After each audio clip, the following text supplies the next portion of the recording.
What is up, everybody? Welcome back to the Rescue World podcast. So glad you're tuned in. If you are watching, listening, go ahead and hit the like, subscribe, add, share, whatever else you got to do to tune in. Stay engaged with being a part of the Rescue World. We know you're making a massive impact in your world and can't wait to continue to add value to the impact you're making. Today's episode is a special one. Look, all season, we've been talking about the secret sauce and what has made us so effective as a generation.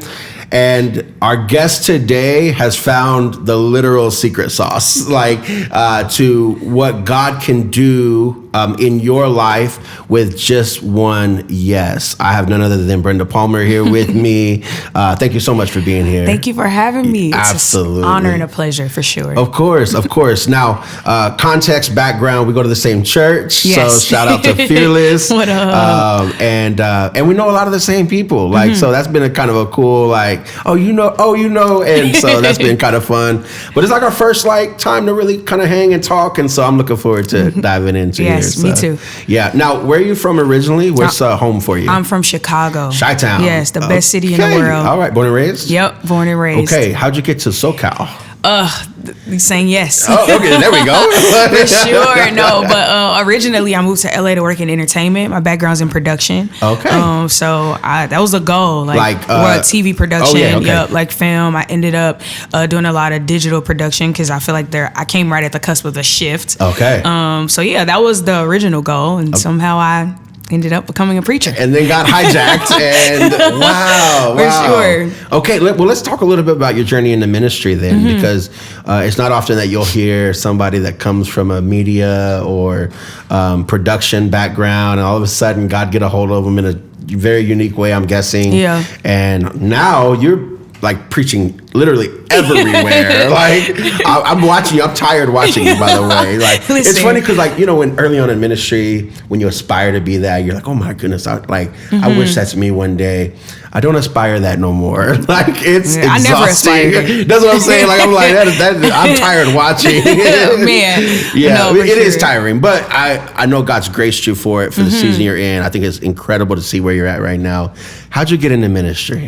Great question. So I grew up a PK. Okay. So I feel like most people would assume that that was the trajectory of your life. Absolutely not. I wanted to be anything but. Yeah. I would have been a zookeeper, and I don't even really fool with animals, but if that was a choice, zookeeper. Anything but ministry. Okay. And so I always loved entertainment. I always loved creating because of church as well. I've served in ministry. My dad started a church maybe when I was 12. Okay. So I've served in ministry from then. I originally went to school to be an audio engineer. Okay. Love music. Wow. Wanted to be on the production side of music. And then the day I started school to register for classes, the program was eliminated. Oh. So no audio engineer. I was still able to take the classes, but had to kind of figure out life. And I tried all things like business.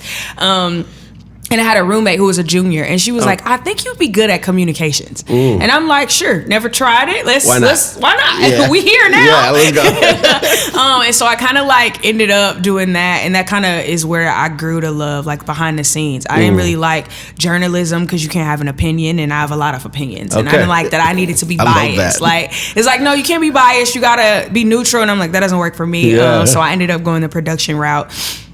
And I moved to LA. I used to work on a women's talk show called Better Together at TBN. So I was an associate producer on there. During the pandemic, I ran production at the Potter's House in LA. Okay. I would say because of that, kind of always played the background. Yeah. I feel like God was like, this is cute. Yeah, here you go. But this is not what this is. And so during the pandemic, I started hosting pre-shows, which then I feel like people were like, okay, she got a little bit more than telling us all what to do behind the camera. Yeah. And kind of from there, I just felt a transition, and they brought me on staff full time, but God said 6 months, and I'm like, no, God, you don't mean that. This is home, of course. And within those 6 months, I got a random email from a pastor in Marietta, California, who's like, hey, we're looking for a person who might be looking for their next. We're expanding our senior leadership team, and I'm like, this is too random to be random. Emailed you directly. sent me a message on LinkedIn. Wow. Like, and I didn't know him. He didn't know me. Wow. And I was like, this feels like it could be the Lord. Yeah. We were still, the church I was a part of, we were still doing online services at the time. So I went to visit on Easter, and I got there. It was a predominantly white church, very conservative. And I was like, which is probably different than where you came out. Absolutely. And I was like, God, are you sure? Like, this is, and he's like, absolutely, this is where I'm sending you. So originally I went there and accepted a role to oversee worship production and comms, which is still very much behind the scenes. Yeah. I started there June of 2021, and September of 2021, I preached my first sermon.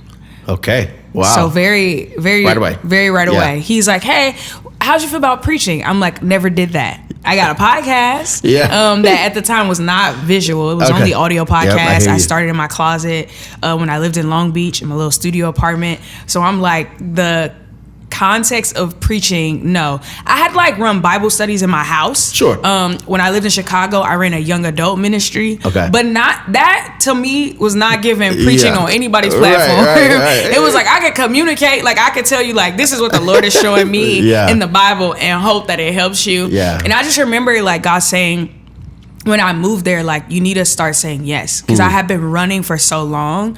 And I'm like, okay. So when that opportunity came, I was like, I'm going to say yes. I have no idea what this is. And I feel like God was like, this is just a moment to invite people into our relationship. And I think that's how I view preaching. It's like, I don't have this, like in-depth revelation. It's going, here's what God's saying to me in this season, and I'm going to invite you into it, and hopefully it pushes you to build a relationship with him. That is powerful, and it really is the premise for all the things that we stand for here at RAG. We literally will say it's impossible for us to introduce somebody else to transformation if we're not willing to transform, right? And so just you inviting them into what God's saying and doing in you. I want to go back just a tad to the running. Let's lean into the running, Brenda. And like, number one, how'd you know you were running, and what were you running from? Like, what was like, because you talked about like embracing the yes, but you had been running. Like what? Let's talk about that a little bit, because and here's why. I think there's a lot of people in ministry that are currently doing that. Running from or to something one way or another, and then how do you get out of that? So tell us about the running, Brenda. I actually have very specific for you. 2017, I was 27 years old, and I felt the call of God on my life. Like there's a difference in you're like just serving in church, and then I feel like there's a moment where God's like, okay, I want a return on my investment. Where it's like, this has been cool. You've been doing all the things. You're saying yes to the things that keep you comfortable. Safe. But like now, I'm after that thing, right? So I felt like, and at the time I was living in Chicago, I wanted to be in LA. Yeah. So I'm at a point where I finally settled in, okay, this is where I'm at. So I'm going to just do what I got to do kind of thing. And I remember just feeling like God saying, okay, now it's time. And I'm going, absolutely not.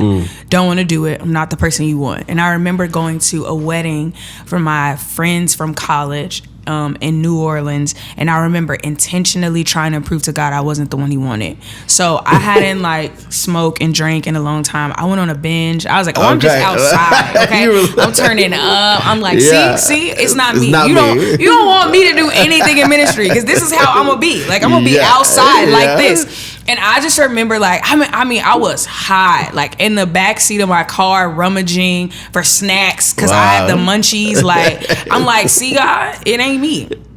And I remember going back home to Chicago, and God just kind of saying, when you get finished with this, I'm still here and I'm still waiting. I feel like he even pursued me more. It's like, I feel like in that moment, I feel like God was like, I already attributed and accounted for this dumb stuff that you're doing right now. I knew you were going to do it, and I still chose you. It didn't change my mind. So good. And I felt like to experience a God who would consistently pursue me when I'm intentionally saying, nah, bro, I'm good on you, made me want to pursue a relationship with him. Wow. Still wasn't really all the way in for whatever he was after, but I'm like, I do want to know this God beyond just a kid who grew up in church and learned how to do all the things. It's like, no, I want to know him in a personal way. That what makes him love me like that? What makes him want to keep saying like, nah, I still want you? And I think that was a shift for me. And then I think I was really good at like podcast, Bible study, like all the things that allowed me to do the thing, but in a way that still kept me comfortable. Yeah. And so I think running for me looked like I intentionally would say no to things. No, I'm not doing that. I think some people are like, oh, but I'm doing the thing, right? So it's like where maybe you have been serving behind a camera, but then you feel an unction and God says, go serve in children's church, right? And you're like, that's completely outside of what I would ever want to do, but there's something God's trying to build in you. Yeah. And so I think that's how you get out of it, right? You get to a place that says, my life is better in God's hands. He knows better than I do. Powerful. And you begin to become uncomfortable with what feels comfortable. Yeah. It no longer fulfills you. So I love production. I love how it makes me feel. I love like the hustle and bustle and all of that. But it wasn't fulfilling. It was like there was still like something missing. Yeah. And God's like, because this is no longer what I'm asking you to do. And so I think that there is a choice to step out of it, but then there's also this, I'm not going to be okay with settling for a life that feels like it's missing something. Okay. Yeah, that's powerful. What I hear in that is like, well, first, like your first yes was to like understanding who God was that loved you the way he loved you. Like even prior to the book, yes, prior to the who you are now and what you're stepping into now, the first thing has to be like your first love and like really understanding and embracing that. And I feel like that's overlooked a lot, right? Like just outside looking in, I can look at your life and I could be like, wow, like look at how God's using her.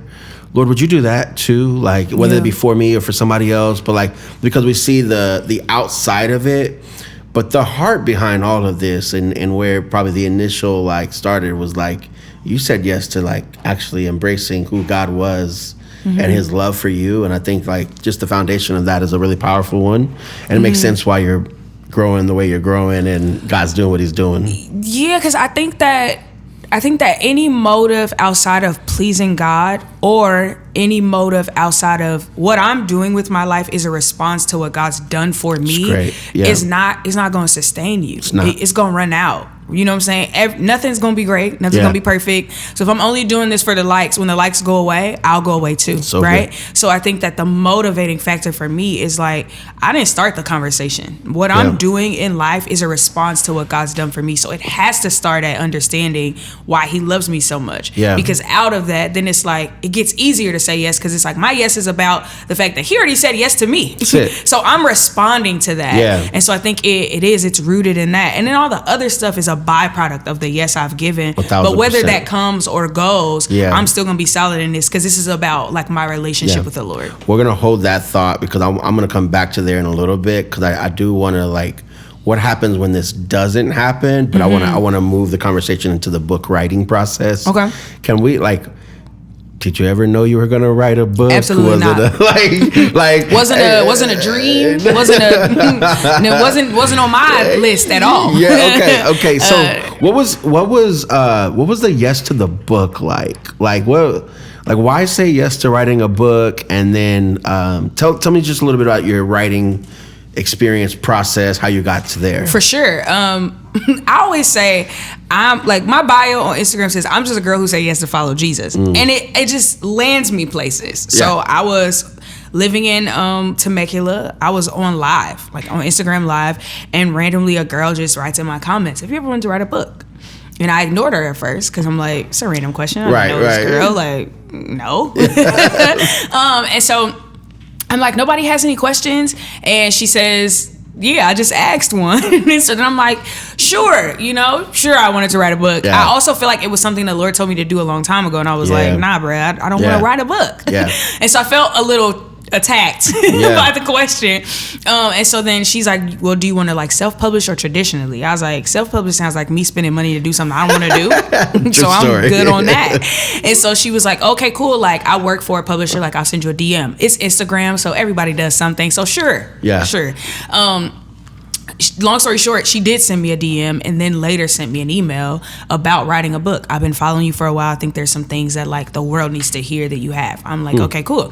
In the email, she goes, I would love to continue this conversation with your agent. I'm like, do I look like I got one of those? I'm like, I don't know who you think I am. And then I'm going, how do I present on the internet that makes somebody think I have a literary agent? Like, that's crazy. And so I was like, okay, cool. So I just started hitting up friends. Like, somebody's reaching out to me. And then they connected me with with a literary agency. I have a conversation with them. And basically, they're like, "Oh, this is great, you know, that a publisher reached out, but you don't have enough followers." Essentially, is what she was saying. And I'm like, "Well, I'm not hurt. I don't want to do this. Like, this is not on my list. I don't even know anything about this world. So I'm just like, I'm chilling, you know." Yeah. And she's like, "Usually, publishers need you to have numbers because that's what like helps you create deals or whatever." And I'm like, "Okay, cool." And I just remember talking to a friend, and she's like, "Brenda, just do what you feel like the Lord's telling you to do, and He'll take care of the rest." At this time, this is maybe October of 2021. Okay. So I had only just preached that sermon. Wow, that's fast. It was, you know what I'm saying? Like, I'm like, okay, cool. Yeah. No, 22. It's October 2022. And so I have a little, like, whatever people got, right? Which, again, another accident. Like, I started preaching and other people started posting my clips and they started going viral. And then I went, oh, maybe I should post sermon clips because that was not a thing. Yeah, it was. So I'm like, okay, cool. And then, so at the time, I maybe have 35,000 followers on Instagram, about 13 on TikTok, 400 on YouTube. I hadn't started my visual podcast. And then I'm just like, oh, okay, cool. She gives me like, write a book proposal, right? I'm like, cool, whatever. Within 6 months, I watched God breathe on my platforms. Wow. So my Instagram goes to 50K. I start releasing my podcast episodes on my YouTube. It goes to 10K. In 7 days, my TikTok goes up from 2 videos that the Lord told me to post. And I sucked at TikTok. Like, I would post stuff from Instagram to TikTok and it would be like 7 people. I'm like, I hate it over here. I never use TikTok. And so then I feel like God would just tell me to like post a video. I would post it. I watched Him breathe on it. So within 6 months, I reach out to the publisher. Here's my book. The agent. Here's my book proposal. And look what God did. I was like, oh, because you tried to play me. And I didn't even really want to do this. But now, like, look what the Lord has done. She's like, wow, immediately signs me. Within a month, August of 2023, we're pitching to all the top Christian publishers. By September, we had like meetings with everybody. Wow. And I'm sitting there going, I didn't even know this world existed. And I'm listening to like top Christian publishers tell me how much they love the idea of a book, which I got in a dream like the night before I met with the agent the first time. Wow. And so I feel like, yeah, it was just a God thing. And so we ended up signing with Waterbrook, who happened to be the first publisher that reached out. Like, it just really, really worked. And I happened to be that girl's first acquisition. Wow. So that was really, really cool for her. And so I feel like I said yes because it felt like it was what the Lord wanted me to do. It felt like it was aligned with it just, I don't know. I never wrote a book. I was very intimidated by the entire process. I like to talk like this, not really writing. I'm with you on that. And so I feel like it was the hardest thing I've ever had to do. But I don't know. I feel like I was a success the moment I told the Lord yes, and I finished the book. The rest of all the things are left up to Him. Whether it win or not. We did what you asked me to do. Yeah, and most people will be like, well, how's it selling? I don't know. Y'all haven't checked. Yeah. And it's not that I don't care. I don't, though. Yeah, I really don't. Like, I didn't write a book to become a New York Times bestseller. Like, I wrote a book because it was what the Lord told me to do. So good. And whatever He wants to do with it, I'm cool with it. Now, I have been able to do some really cool things. I went on TV a couple times. I got to do Essence Fest, which is a black girl from Chicago's dream. Like, to go to Essence. But my very first time at Essence, to be talent and to experience it that way, like, I'm like, okay, God, like, this is my first time writing a book, but it's cool. You know what I'm saying? So I'm good with that. I think we can sometimes feel like a failure when we start to set these bars of like, well, if I don't do this, I'm not. No. I was a successful author the moment I wrote this book and said, God, here's my offering. Fire. Right? And so I think like that's really been my heart behind it. So I don't feel like, I didn't make the list. Like, I'm good without making the list. Like, and wherever God wants this book to go, whoever He needs to hear, like, or experience it, He'll take it there. So and good. It's exactly what He's been doing. Yeah. Look, you said something about how hard writing the book was. Let's talk a little bit about saying yes to the hard things in life, because what I have found personally is that oftentimes the yes to the hard thing is on the other side of that is the fruit that I've been like wanting, longing for, waiting for, etc. And So 2 questions. Number 1, why did you say yes to the hard thing? Obviously, I can assume why, but also in this, what was the hardest chapter for you to write in the book? Like what made it difficult, and how did you press past some of those like hard things to be able to actually still be obedient to what God asked you to do? For sure. I think saying yes to God is a hard thing because it requires you to depend on Him. Okay. It takes away my ability to make things happen. It's like usually if God's calling me into something, it requires Him. It's not something I can figure out in my own brain or in my own strength or with all my skills and talents. I'm still showing up like I have no idea what I'm doing. Yeah. So I think that is the thing, right? But I think I recognize that God calling me into something that is hard is a journey, one, to reveal another layer of who He is, but also to reveal another layer of who I am. Yeah. Right? It feels hard because I don't know that version of me yet. That's so but good. This step is gonna reveal that version that God's known from the beginning. Yeah. And He's like, you need this step into this hard thing because now I gotta grow you up and mature. It's it's just like a kid, right? Yeah. It's like I gotta take these training wheels off because if not, you're gonna always rely on this. You're never gonna grow up. And so I think it is that. I would say the hardest chapter to write in the book would have been the first chapter because it was happening in real time. Okay. So the first chapter is literally I come face to face with God saying like, can I be enough for you? Which I think is how I landed at the whole, like, I'm satisfied when I wrote the book, right? Is because I think life can be so much about pursuing the next thing that it feels like we are not satisfied with God, like just who He is and the privilege we have to have relationship with Him, right? So it's like, okay, I wrote a book. Now the next is like, now I'm going to write a movie. Like God is, you know what I'm saying? Like there's all these things. And I feel like God just set me down and said, if I don't do anything else for you, could I be enough for you? Could I be the thing that satisfies you the most? And before I answered the question, I sat with what that really meant. Yeah. When I quit my job in 2023, simultaneously, my dad was diagnosed with prostate cancer. Oh, man. So I had to sit and go, if my dad dies before I'm married and have children, could God be enough for me?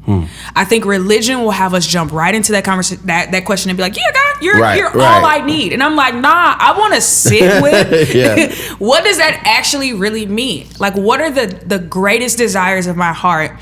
And if God never answered them, could I be satisfied living this life knowing like I get to live it with Him? And I'm not gonna hold you. The moment He asked it, I was not okay with saying yes right away. I'm like, nah, God, I don't want my dad to die before I get married. But being honest about that now gives me the ability to invite God in my life in a way that He does become enough. How do we grow and develop this relationship so that at the next time you ask me that, I can answer it with a solid, yeah, God, I'd be satisfied with you alone. Yeah. And so that's a hard chapter to write because I wanted to be brutally honest. I think most people would expect me to be like, yeah, God is all I need. And I'm like, He is, but also there's some other things, right? And so who do I need to become that I can say yes to that, like in a solid way? So I think for me, that's the beginning of the journey, identifying the areas in my life that are not totally surrendered to the Lord, right? That do sometimes occupy His place in my heart. Yeah, it's good. And I think I can't say yes until I'm able to say no to those things and being okay if God says no to them. Yeah, I have a tremendous amount of respect for the transparency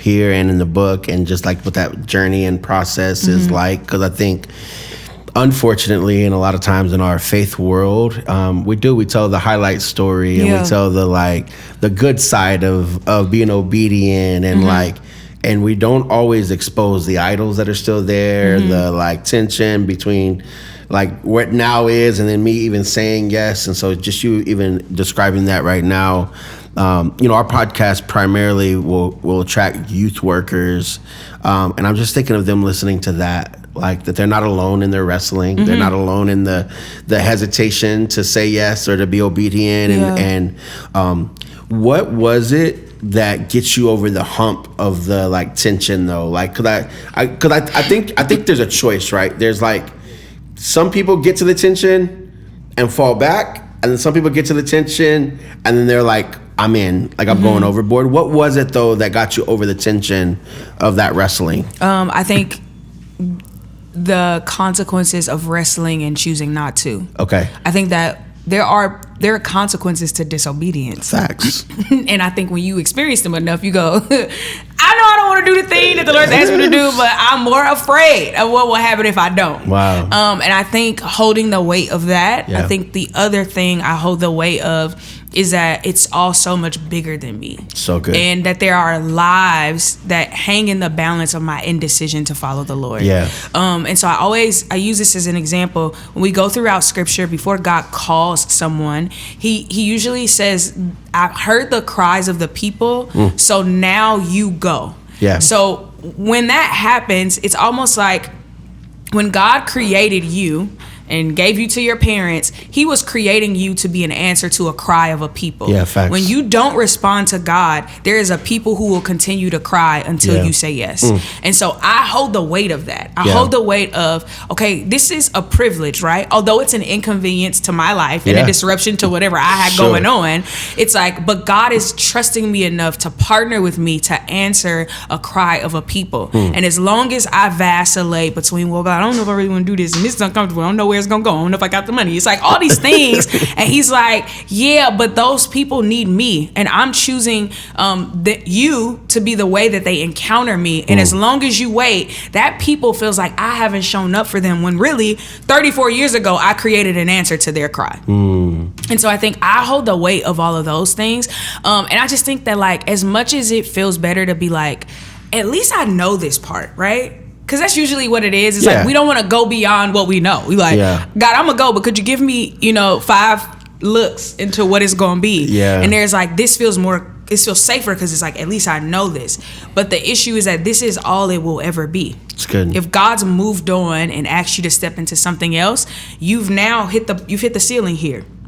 So this is also stunning your growth and the growth of whoever's supposed to take your position. Yeah. And so I think I just have adopted, like, my life ain't about me. Yeah. And I think when you hold that, then even though I feel away, then I gotta surrender those feelings and emotions and go, okay, God, let's do it. That's good. That's good. That resonates with me really deeply. I want to play with the thought of the disobedience. What would have disobedience been like for Brenda? What if you didn't write the book? What if, like, what would have happened? Like, what was you mentioned the consequence of disobedience. Do you think about that at all? Like, have you thought about that? Like, what would life have been like if Brenda decided to say no when you had the opportunity to say yes? It's funny because in the middle of writing the book, I wanted to say no. Partially because I was in a space where I had just said yes, and I feel like it ruined my life. Oh, hold on. Let's stay there. That's good. Like, because what happens when your yes messes things up? Yeah, and it did. And I say this all the time. I said I was writing this book about the importance of obedience in the middle of regretting mine. Wow. I last year chose to be really, really vocal about renouncing the sorority I was a part of. Okay. And there was a lot, Yeah. When we talk about God breathing on things, he chose to breathe on that part of my life. And I'm like, bro, I don't want to be the poster child for this. Like, people do this all the time. All the time. So I'm thinking, like, I'm a slide into the fray of people who do this all the time. Yeah. No, of course not. Of course not. Of course, my video has to go viral and become a conversation across culture and faith. And I think I was really prepared. I live at the cusp of faith and culture. So I was really prepared to have, it out with my friends in culture. Like, girl, why you doing this? You doing too much. It's like, you know what I'm saying? I was ready for those conversations. I was not ready for pastors to be writing think pieces and doing podcasts and saying really, really wild things. Yeah. I wasn't prepared for that. I wasn't prepared for people that were a part of my circle to start distancing themselves from me because I was becoming too radical. I was not prepared for that. I wasn't prepared for, like, the politics and the tribalistic culture that exists within the body of Christ. Wasn't prepared for it. Hello. It was very jarring. Yep. It was very like, I'm here because I love Jesus, and then you start getting in certain rooms. You're like, oh, y'all don't love Jesus. Y'all love y'all love what y'all get from this, right? Y'all love the money. Y'all love the influence. Y'all love that people like you and they rock with everything you say. And so it was really, really jarring. And I got to a point where I was like, I'm going to head out. Like, honestly, God, I didn't ask for none of this. These are your people. I was really good. And I'll go work at Target and follow the Lord there. And I feel like it was really, really hard. I felt like, okay, once again, I've done something I felt the Lord told me to do, and I feel like you just left me out here. It's really alienating, because I recognized, I saw it. It was like, and I'm like from Chicago, so I'm like, I could take you saying like, Brenda, I don't really rock with what you said, so I'm just I'm good with that. It's the weird stuff. It's the like, you want to keep me close because you don't want it to be weird, but you ain't really fooling with me because you like, girl, you're doing too much. You know what I'm saying? Just say how you feel, because I don't like the gray. It's really hard to maneuver in the gray. And so I just feel like it made me, I began to just like kind of alienate. I felt alienated too from a group of people I felt like should have been protecting me. Wow. I felt like they were like, nah, she ain't one of us. Wow. Which is weird. You know, when it's like, but I'm one of y'all. You know what I'm saying? So I felt like I needed to navigate that when I thought God was calling me, right, to call out idolatry, he's like, but the truth is, I'm after the idolatry in your heart. The part of you that needs to be accepted when following the Lord, right? Because we're usually like, I heard from God and we're good, right? But the moment we tell somebody we love and respect that we heard from God, if they don't agree with it, then we second guess, like, well, did I hear from God? Because they didn't really agree. It's like, well, that's not how it goes. Like, it says my sheep will know my voice, right?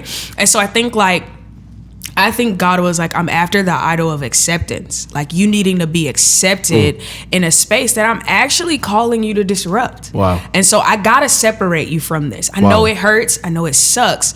And so on the other side of it, I'm going like, man, the amount of testimonies I've gotten from the book, right? Those people don't have language for obedience if I pout and be like, actually, I'm done with this. Which I did do that. Like, I did. I announced I was going on a Bible study pop-up tour. I did one day, and I was like, I'm done.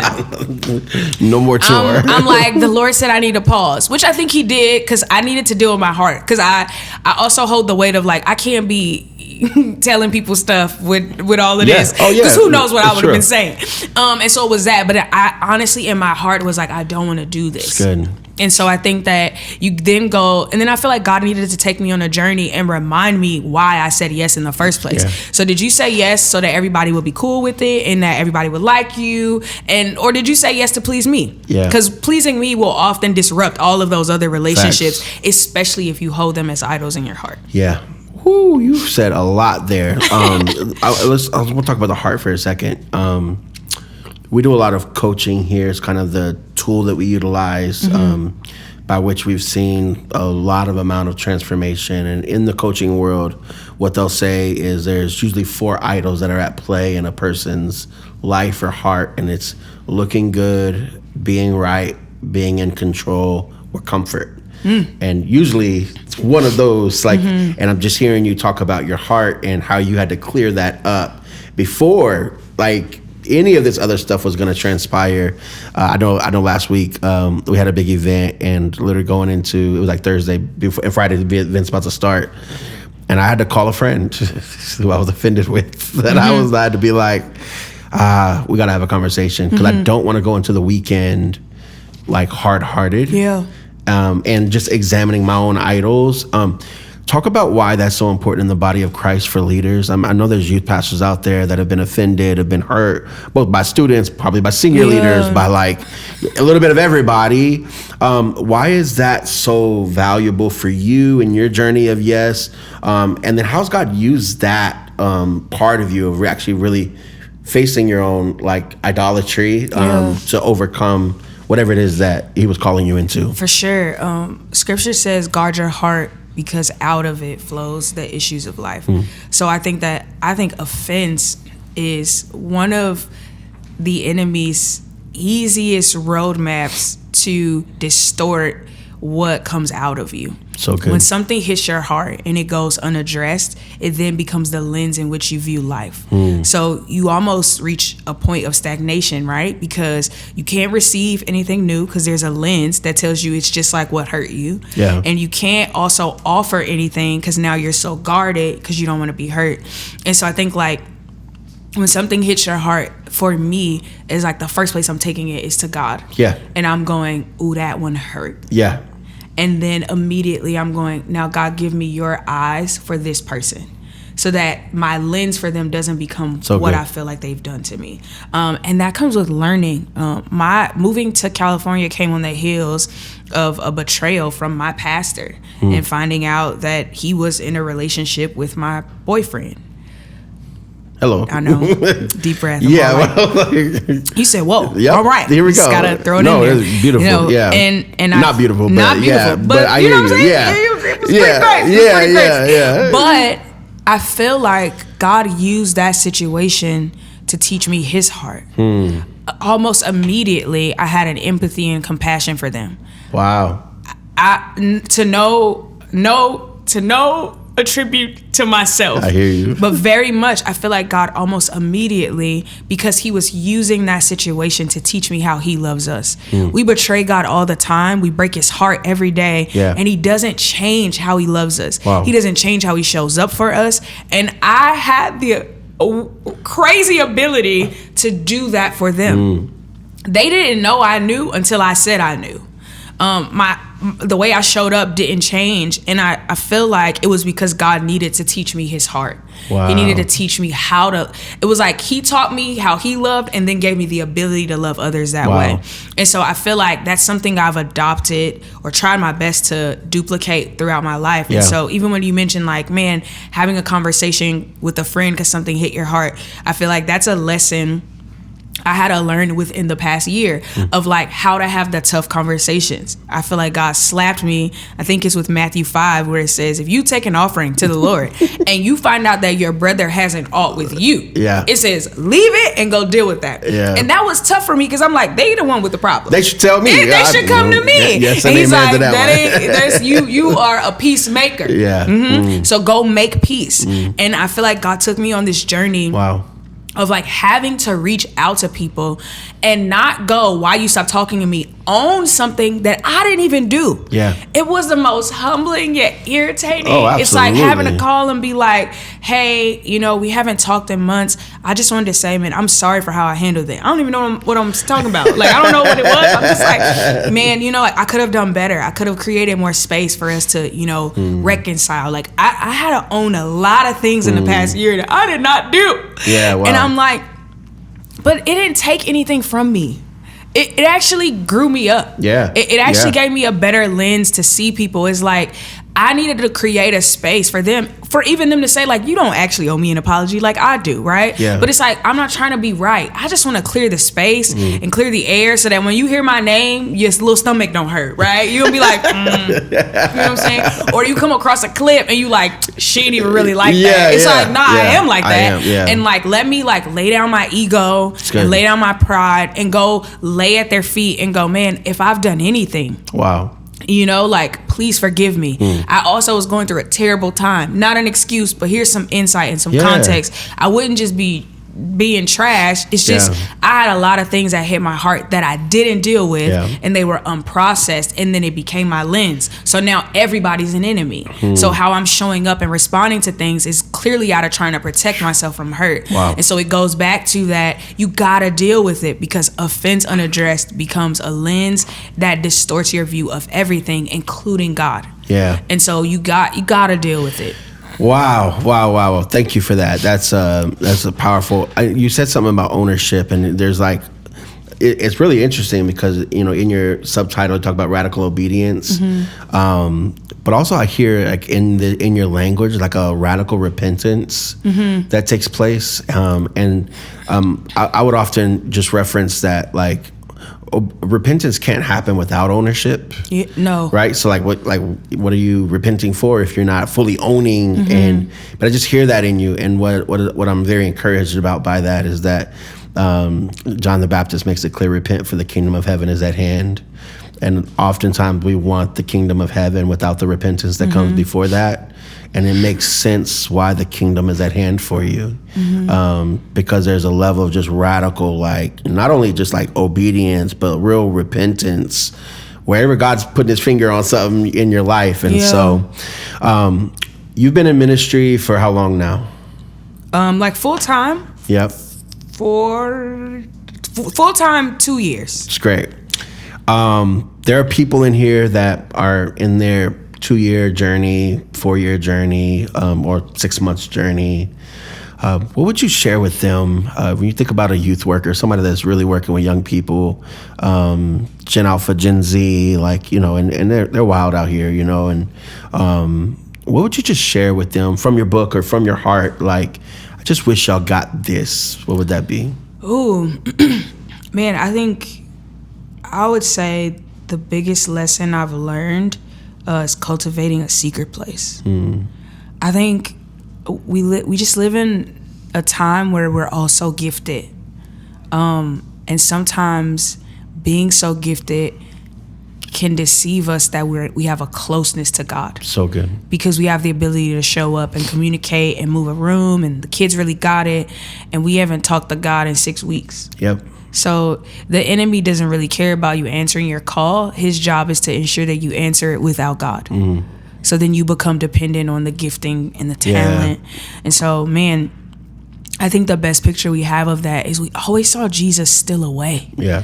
It's like, as he grew and more people knew about his name, he'd just be ducked off. Yeah, literally. He's like, all right. Career suicide. He's like, y'all go ahead. I'm going to go this way. I'm going to meet you there. Yeah. You know what I'm saying? And so I think that there is this picture and this blueprint that he gives us, that the only way he sustained all he did in public was because of the private moments he had with God. And I don't think they were always to fill him up for out there. I think it was also to remind him of who he was. So good. And to remind him why God placed him on the earth, and to affirm him, and to say, without all of that applause, this is where the applause matters. And also, let's get rid of that stuff, that's there that nobody can see, but I know that you're struggling with. Like, let me deal with that. And so I would say, from that place is where we experience the fruit, right, of that place. Wow. And we can tell when it's dry, because we like, oh, that was all right. It was cool. You good? Yeah. All right? Yeah. You know what I'm saying? And I think for me, I can feel it. I'm like, oh, all right, I'm gonna head out. Yeah. And so, like, even now, like, I've been on a book tour, I have a week at home, so I'm like, I'm not gonna post. Like, I just wanna sit with God. Like, and not for the sake of pouring. Like, I just wanna talk to my Father, because he's my Father. Yeah. Right? And I think creating a longing and a desire to dwell with God. Okay. And letting that be the highest place of ambition, right? It's like, I want to be this great youth leader. I want to be this great youth pastor. I want, the numbers to grow every week. Above all of that, I want to dwell with God in a way that if that doesn't happen, I'm not crushed. Yeah. Right? Because I've been with my Father and we've accomplished the goal. It makes the assignment clear. It's good. It keeps it at the forefront. It keeps the main thing, which the only reason God gave you a calling is so you could walk with him. Yeah. So don't forsake the whole thing. Like, it's the whole purpose, right? And so I think for me, that's something I wish I would have learned sooner, but it's something that's been keeping me, so that I'm not moved by all the things, right? People are like, oh my God, you get to do all the things. Yeah, but the greatest thing is when I had to just sit in the presence of God. Great. And so my flight got delayed earlier this week, and I'm like, what am I gonna do? And I just sat and read my Bible. Like, I got a new little book, so I'm starting to read the Bible in a year, and I started at Genesis, and I was more amazed that I had so many questions, right? Like, the Bible is so living. Yeah. Like, it's so alive. It's like, okay, now I got questions about Genesis 1 through 3. Like, okay, God, like, now I want to learn this in a new way with fresh eyes, and never getting common with the little things and the little moments. Platforms and stages are cool, but I want them to be an overflow of what me and God got going on the regular. No, so good. Thank you for that. I want one last question I have. I said I would come back to this. To the people that are watching your life currently and hear about the radical obedience and think, man, if I just be radically obedient, all of these doors would open up for me, or all of these opportunities would open up for me.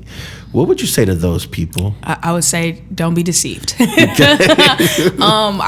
I say, which I feel like is the theme of my book, if you read it, is that obedience is not about what you get on the other side of it. It's about the God you meet through it. So good. And so I think that God can trust me with the things that I experience, because I know that the greatest gift is my relationship and intimacy with him. Great. It's what gives me the ability to say yes. And when I say yes, life gets harder. I would just like to put that out. Like, great. I really, like, this start of this year was really hard. Probably one of the hardest years I've had. Wow. And feels like an oxymoron. It's like, you wrote a book, you're putting a book out. And I'm like, yeah, and some days I didn't know how I was going to make it. Yeah. Like, I literally live dependent on the Lord, and that is not always fun. I don't know where the next anything is going to come from. Yeah. And it just requires me to go like, well, God's my provider, so he's going to provide. When they like, girl, you going to pay this rent. Yeah. You know what I'm saying? So I think that it isn't, saying yes is not a contingency plan for your, you know, ambitious desires. Saying yes is like, I'm so saying good. Yes to get to know the God that's calling me into this, and I become the person he desires for me to be. Maybe I get to experience these things, maybe I don't. Because when I was saying yes, I had no clue that this would be my life. Like, writing a book, absolutely not. I was even brave enough to dream that. Like, that's wild to me, right? Yeah. But walking away from my dream career, the moment it's taking off, I had no idea this is where I was going to end up. Wow. I just felt like, God, this makes no sense. I just started a production company. Like, now people are calling, and you talking about packing up and move to the middle of oblivion. Like, that doesn't make sense, right? And so it's like, no, the greatest gift I've gotten has been my ability to trust God, because he's always shown up. Maybe not the way I wanted him to, but I've never taken a chance on him and came up short. Yeah, I have one more. I'm sorry. I thought I was done. No, you're but okay. I'm going to go a little further than that. Radical obedience for you meant walking away from a lot of stability into a world of faith and the unknown. And I do imagine that God invites all of us into faith and the unknown all the time.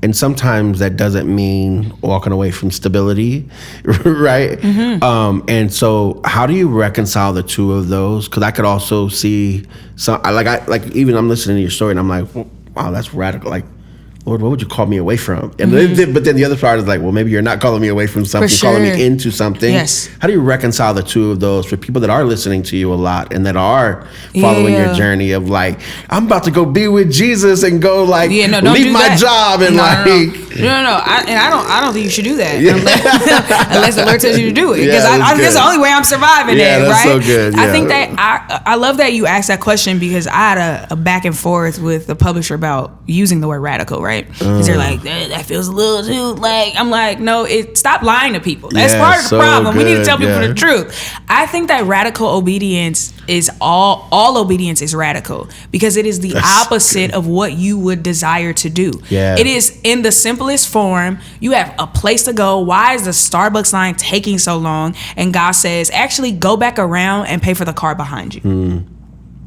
That is radical obedience, because you don't want to do that. It is gonna take something from you to surrender and submit to that moment and say, I don't want to do this, but trusting that God knows exactly what that person needs and is inviting you to be a part of it. It is as simple as you actually hate the place God has called you. You really want to leave. You look at LinkedIn every week and God says, suck it up and stay. Radical obedience. That's so good. And so I think that we can sometimes always think it's God calling us away from a thing. Sometimes he's calling you to sit in something. Stay, Come here, Hagar.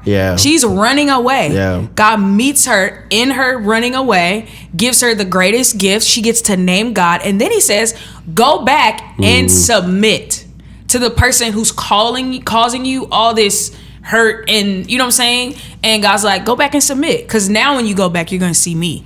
And so I think that for all of us, it is whatever God desires for me to do that is going to require me to depend on him. That's a radical step of obedience. And it's radical because it's so outside of what you would normally do. And it's like, and it's not going to make sense. Whatever it is. It's like, you have all the skills and you want me to go, I don't know who's supposed to serve in children's church. Somebody's supposed to serve in children's church. But it's like, you like, no, I want to be on the hosting team. And God's like, go serve in the children's church where nobody will know your name.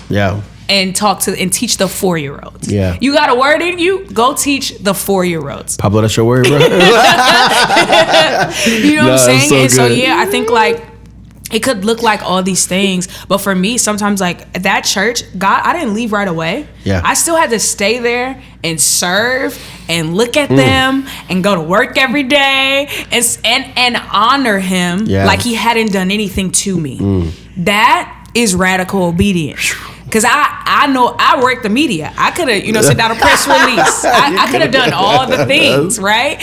And I remember having to like sit in that, and also having back and forth with people going like, that is not of God. Okay. Because I do remember David cutting off a piece of Saul's robe when he could have killed him, not to prove I could have got you, but to prove I had no ill intent. Right. That I still honor who you are as king, even though I've been anointed as king. And so I think like it is adopting whatever God wants you to do in that moment. And it's radical because it's going to be completely opposite of what you desire to do. Well, that's an incredible answer to that. And I just think of radical forgiveness and radical love and radical submission and radical, like, it took me back to like before me and my wife came to Fearless. A year prior to it, we were actually going to leave the church I was at, and we were ready, like we were out the door, like we was like done, like nah, we're out, like, and we were in a conversation, and I knew it was God because it wasn't what we wanted. So to what you said, like it was like, no, this ain't the Lord. Well, this has to be the Lord because this ain't us. Like, and we were talking, and I'll never forget the Lord said, "Give me one more year here." But he gave me some contingencies to it. He said, this will be the hardest year you've ever had here, but I'll blow your mind with what I'll do outside of here. And I remember that. Yeah. And we radically obeyed, and we submitted. And that was the year our organization went from 2 schools to 23 schools in one semester. And we got this office space that we're in right now. Like literally, like all this stuff started happening outside, and yet we had to stay inside in like really what felt like torment in a lot of ways because of the wrestling and the like, yet God was maturing us, and he was growing us, and he was ministering to us through that entire process. And I just think we're sitting in the fruit of that. Yeah. But it's not always the like leave. No, sometimes, and sometimes it will make, like, I feel like the thing that God is building usually has nothing to do with the thing he's asking you to do. That's good. And it's like, even this week, there's like something going on that I was invited to that God told me to turn down. And so in the moment, it was like, okay, cool. Like I did it, Now it's the week, and I'm like, I'm so sad. Like all my friends are there, and I'm at home doing nothing. And I just even feel like this morning, God was like, yeah, we're gonna deal with that, like need to be in the mix. Cause why you don't need to be. And let's deal with that. Let's deal with the root of what's driving that. And I was like, first of all, you're not gonna read me on my days off. Okay, I am off. And he's like, you are off, and there's a reason. There's a reason you didn't, like, I didn't give you things to fill the calendar so you wouldn't even feel the weight of the no. Yeah. Right? Yeah. Because I said no, and if I would have had something else to do, I could care less. Yeah. He's like, no, actually, I had a lot of things on the calendar. They are completely gone. He's like, and now you're going to sit at home. That's great. And do whatever I ask you to do, and because let's deal with that. Yeah. What is that? And if you don't deal with needing to be in the mix, the next thing I ask you to do, you won't do it because you feel like you need to be in the mix. Yeah. And if it sacrifices the mix, then you're not going to want to do it. And so I think that it is that. Sometimes the radical obedience is like, you really finna make me sit home and own this no that I gave months ago. He's like, and I am. Yeah, so good. And so I think like sometimes we're looking for the big thing, and God's like, it's in the little one. It's in the little step of obedience that nobody knows about. Nobody. The one that nobody's going to applaud you for. The one that some of them are like, why would you ever turn that down? Because God said so. Yeah, so good. And we don't get it right now, but I'm sure, 6 months from now, you'll hear me saying, yeah, because this one cost. Yeah, this one cost. Yeah. No, that's great. Well, thank you so much for your time today. Thank you for having me. I thank you for this. Yes, we really appreciate that,